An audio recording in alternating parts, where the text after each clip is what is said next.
अजीज़ दोस्तों, प्रोग्राम में स्वागत है।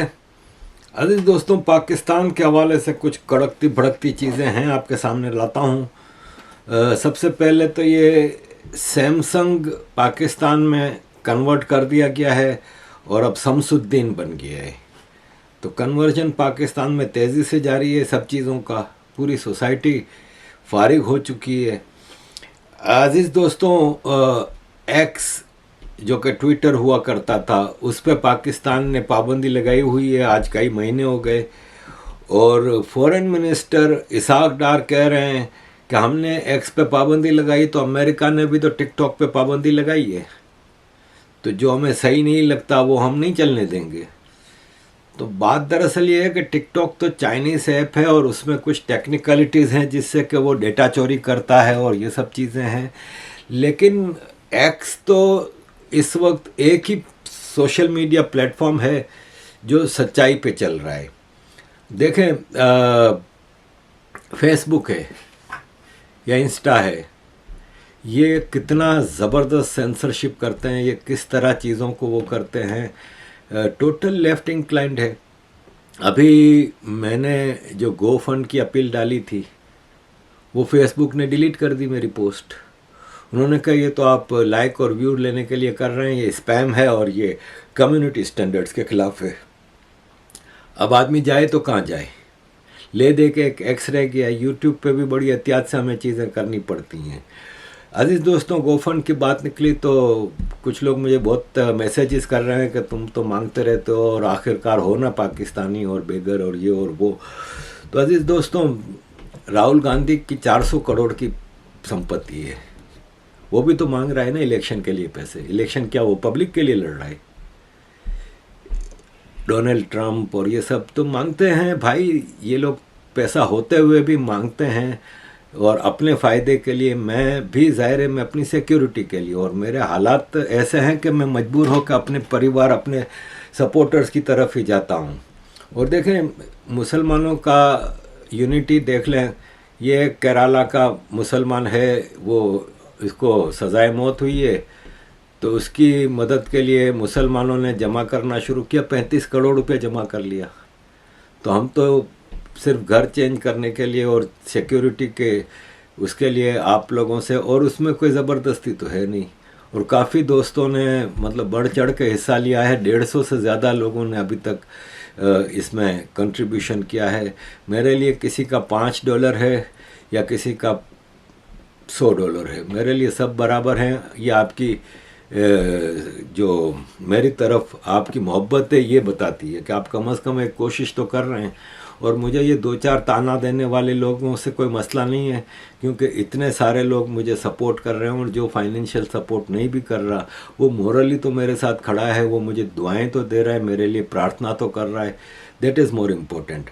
अजीज़ दोस्तों, पाकिस्तान में पुलिस स्टेशंस हैं ना, वो इस हद तक मतलब बुराई की जगह बन चुके हैं कि मैं आपको बयान नहीं कर सकता। मैं ख़ुद भी जब मेयर था तो मैंने ये चीज़ें अपनी आँखों से देखी थी। वहाँ पे किस तरह हर थाने में SHO जो होता है, स्टेशन हाउस ऑफिसर, उसके कमरे के पीछे एक छोटा कमरा बना होता है जिसमें एक पलंग रखा होता है।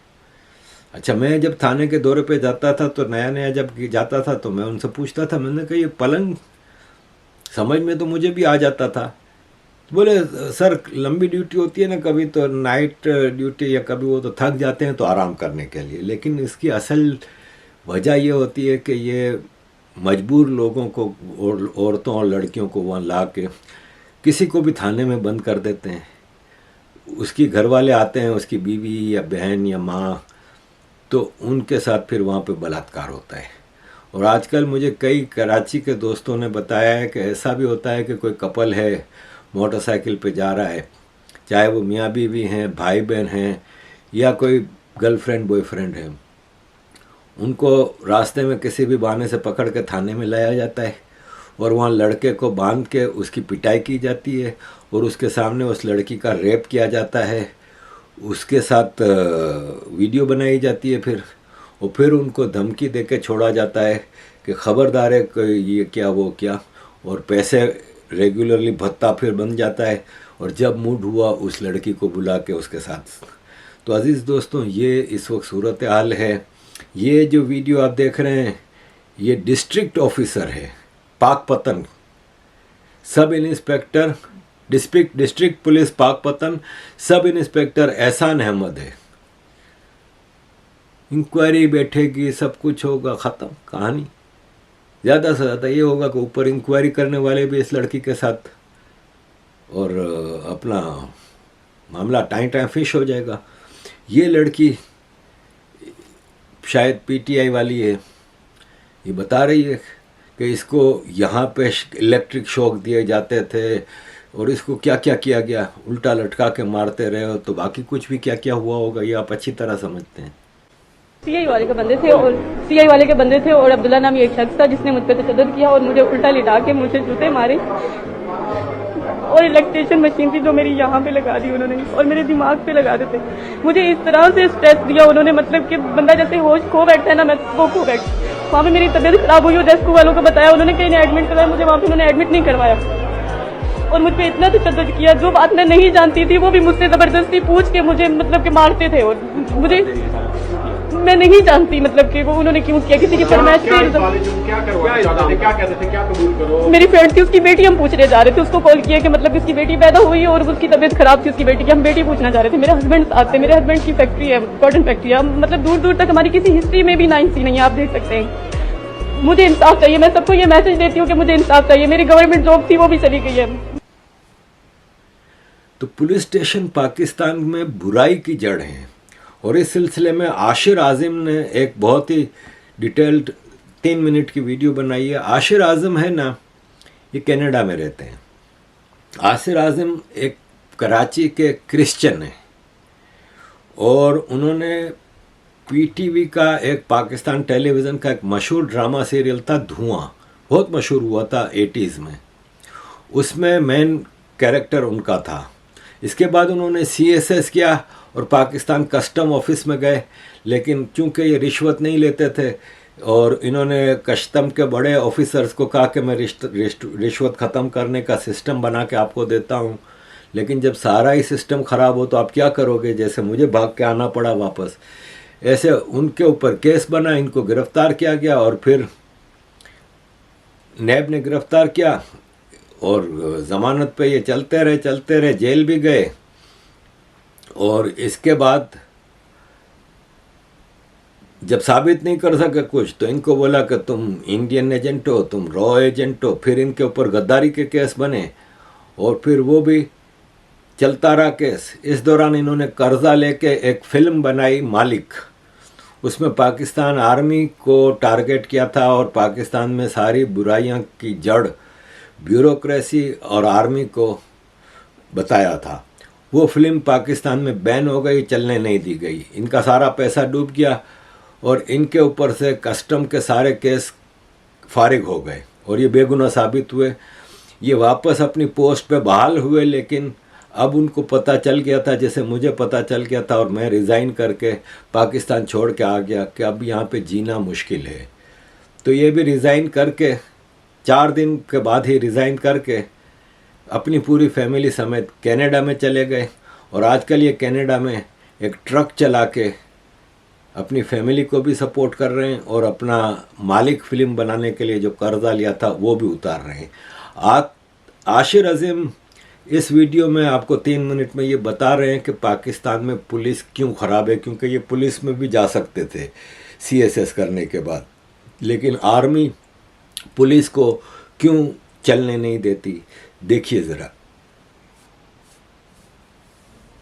मैंने ये भी वाक़या पहले शेयर किया है। जब मैंने CSS किया तो मेरे पास चॉइसेस थी, पुलिस की भी, DMG की भी, कस्टम्स की। तो मैंने होम सेक्रेटरी साहब थे, उनसे मैंने पूछा कि सर मैं किस में जाऊं। तो मैंने जब पुलिस का कहा तो उन्होंने कहा पुलिस में बिल्कुल नहीं जाना। मैंने कहा जी क्यों? उन्होंने कहा कि भाई जो आर्मी है, अगर मुल्क की इंटरनल सिक्योरिटी स्ट्रांग हो जाए तो फौज का पॉलिटिकल रोल ख़त्म हो जाएगा इस मुल्क में। तो लिहाजा इस मुल्क में पुलिस कभी तरक्की नहीं कर सकती, क्योंकि इंटरनल सिक्योरिटी पुलिस का काम है।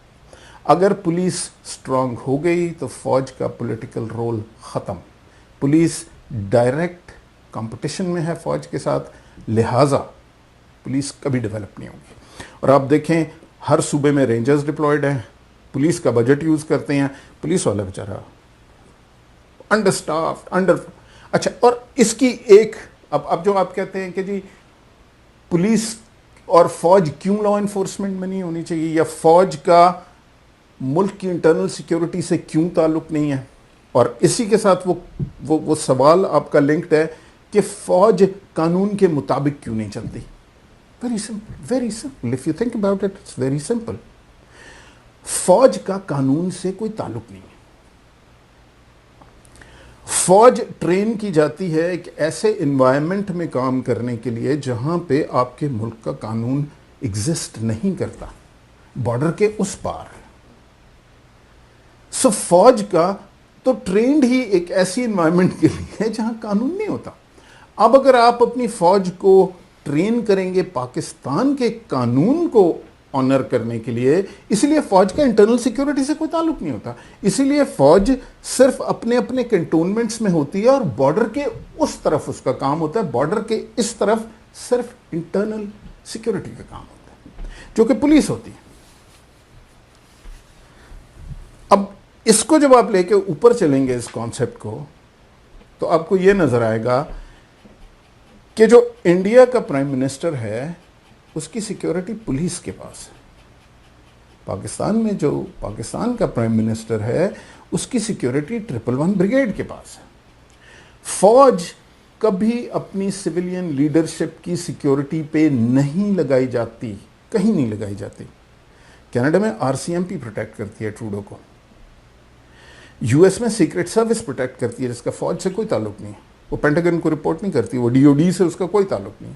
पहले वो डिपार्टमेंट ऑफ ट्रेजरी की होती थी, अब वो होमलैंड सिक्योरिटी पे होती है, क्योंकि आपकी सिविलियन लीडरशिप को प्रोटेक्ट करना सिविलियन लॉ इन्फोर्समेंट का काम है। सिविलियन लॉ इन्फोर्समेंट सिर्फ और सिर्फ पुलिस है।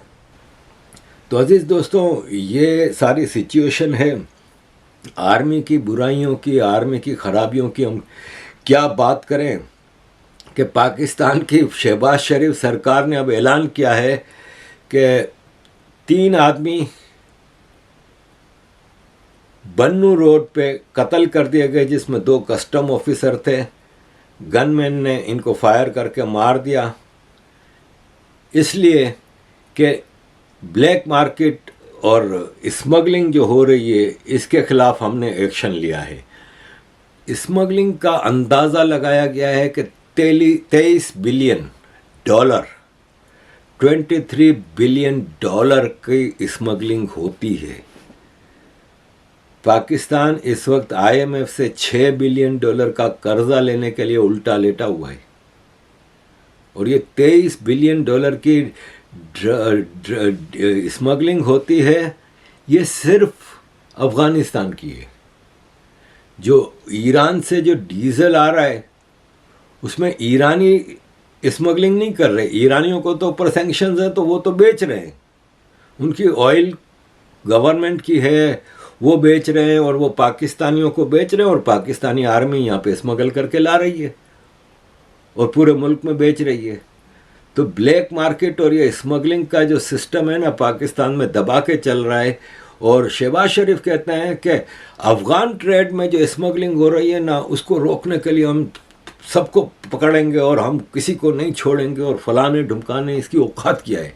वो भाई आर्मी कर रही है।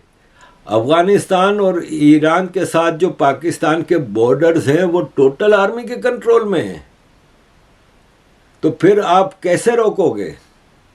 ये सब ऐसे ही बकवासियात हैं, अदरवाइज ये रोकने की इनकी कोई औकात नहीं है। अजीज दोस्तों, मैं अभी एक टेबल देख रहा था, एक फिगर आए हैं पूरी दुनिया में गंदम के प्रोड्यूसर्स की। उसमें सबसे ज़्यादा गंदम चाइना उगाता है 137 मिलियन टन, दूसरे नंबर पे भारत है 107 मिलियन टन। हैरत मुझे इस बात पे हुई कि 8वें नंबर पे पाकिस्तान है जो 26 मिलियन टन गंदम साल की उगाता है। आबादी के लिहाज से पाकिस्तान भारत से कम 6 गुना छोटा है, 7 गुना छोटा है। तो भारत 107 मिलियन में ना सिर्फ अपने पब्लिक को पूरा कर रहा है बल्कि एक्सपोर्ट भी करता है, गरीब मुल्कों की मदद भी करता है। तो पाकिस्तान को ये 26 मिलियन टन गंदम क्यों पूरी नहीं पड़ती कि पाकिस्तान में हमेशा आटे का, गंदम का क्राइसिस रहता है? इसकी वजह यह है कि ये क्राइसिस पैदा किया जाता है ज़बरदस्ती। पाकिस्तान में ब्लैकमेलिंग हर फील्ड में होती है और जितने जागीरदार हैं, जितने बड़े बड़े वडेरे हैं, ये ज़मींदार होते हैं और ये एग्रीकल्चर उसमें होते हैं और ये गंदम का, शुगर का, कॉटन का क्राइसिस पैदा करते हैं। अदरवाइज़ पाकिस्तान चाहे तो इसमें क्राइसिस ना हो। अजीज़ दोस्तों, अभी नेशनल असेंबली में पाकिस्तान की फेडरल लॉ मिनिस्टर आज़म नज़ीर तारड़ से पूछा गया कि भाई पाकिस्तान में रावी का पानी जो आता था, दरियाए रावी का पानी, वो भारत ने रोक दिया है, तो इस पे आप लोग क्यों कुछ एक्शन नहीं ले रहे?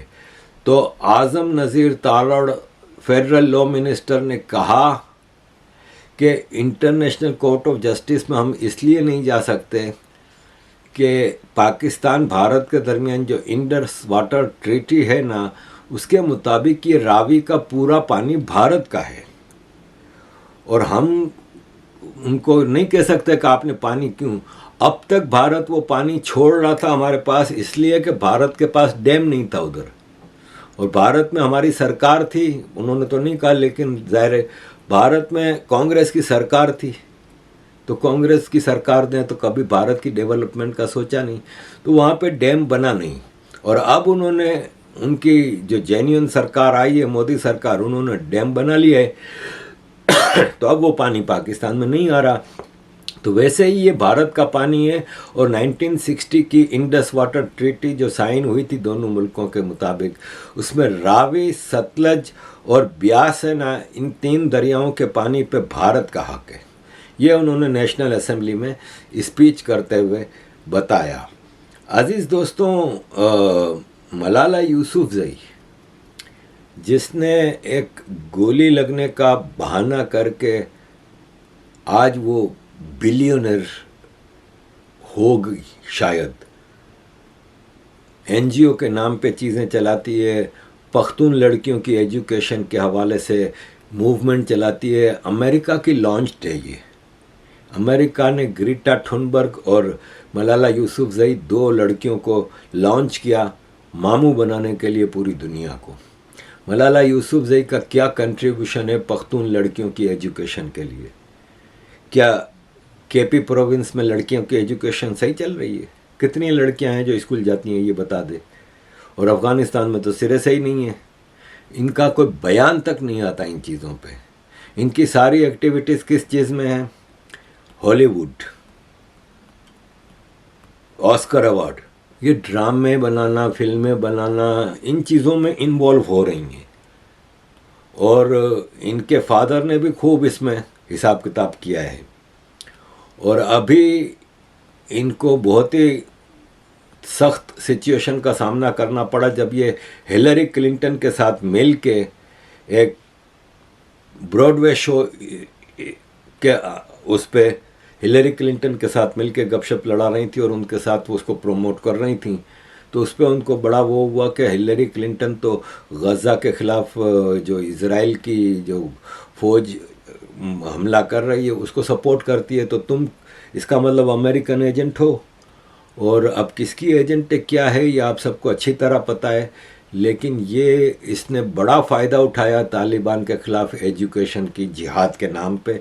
और ये 5 स्टार 7 स्टार लाइफ गुजारती हैं।